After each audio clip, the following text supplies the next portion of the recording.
Eto na nga mga chong, marami tayong PBA updates. Blackwater Bossing, handang i-trade si Cedric Berfield papunta ng Ginebra kapalit ni RJ. Pero unahin muna natin itong una nating topic. RJ Abarrientos, gumawa ng history. Pero bakit nga ba kine-question ang kanyang pagiging Rookie of the Year? History has been made once again sa mundo ng PBA. At ang batang gwardya ng Barangay Ginebra na si RJ Abarrientos just achieved something so rare na kahit yung kanyang legendary na tito na si Johnny A ay hindi nagawa. Dahil kahapon ay officially tinanghal na Rookie of the Year si RJ Abarrientos. At hindi lang yan, he is now a two-time Rookie of the Year. Bago sa pandinig nyo, diba? Dahil napaka-rare nga ng ganyang sitwasyon. Alam naman natin, lahat ng player ay isang beses lang magkakaroon ng chance na makuha ang Rookie of the Year. Yung iba, hindi pa nakuha yan.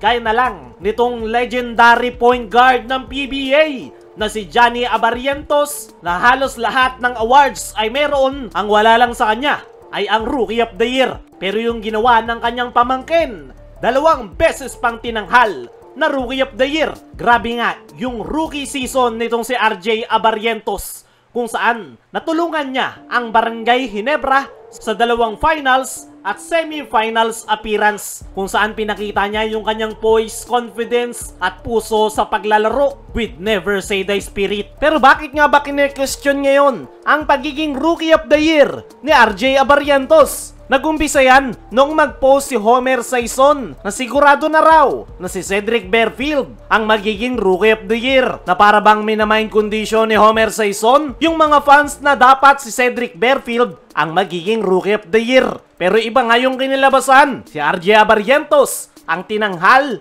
na Rookie of the Year. Kaya naman, may palusot nga itong si Homer Sison na sinang-ayunan naman ng mga haters ng Barangay Ginebra na kesyo natalo lang raw si Cedric Berfield sa Rookie of the Year dahil sa media votes. Oo, sabihin na nating mahusay naman talaga si Cedric Berfield. Pero ang tanong, nadala niya ba ang Blackwater Bossing sa playoffs ng kahit isang beses lang last season? Ang sagot ay hindi. Dun pa lang, malalaman mo na kung sino talaga ang dapat na makakuha ng Rookie of the Year. Unfair nga para kay RJ Abarrientos yung mga pinagsasabi na yan ni Homer Sison dahil hindi naman niya kasalanan na nakumpleto niya ang lahat ng kanyang laro. Malaki yung kanyang naging impact sa Ginebra last season. Hindi rin kasalanan ni RJ Abarrientos na siya yung binoto ng media dahil sa tingin ng mga ito, siya yung deserving na maging Rookie of the Year. Para sa akin mga chong, sa simula pa lang, si RJ Abarrientos na talaga ang Rookie of the Year.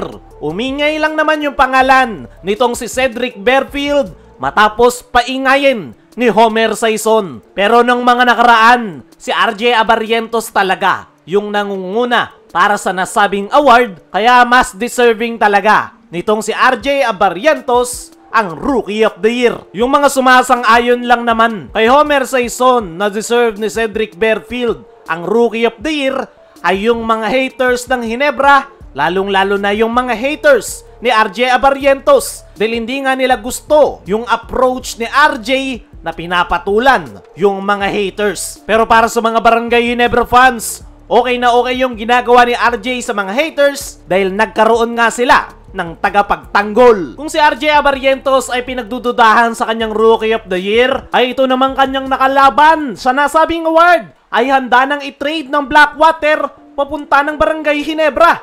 Dahil ayon mismo kay Snow Badwa sa kanyang latest update, ay handa na raw ang Blackwater Bossing na i-trade si Cedric Berfield papunta ng Barangay Ginebra kapalit ng reigning Rookie of the Year na si RJ Abarrientos. Nakakagulat nga yung ibinalitang yan ni Snow Badwa dahil isang araw pa lang ang nakakalipas matapos makuha ni RJ Abarrientos ang PBA Rookie of the Year Award. Sakaling ang totoo yung ibinalita na yan ni Snow Badwa, ay masasabi nating fair yan para sa 2 kupunan. Pero as of now, wala pang sagot ang Barangay Ginebra ngayong open ang Blackwater Bossing na i-trade itong si Cedric Berfield. Dahil okay naman yung Barangay Ginebra with RJ Abarrientos. Isa pa, kaya nga kinuha ng Ginebra si Johnny A para matutukan si RJ Abarrientos. Kaya naman, talagang mapapaisip ang Barangay Ginebra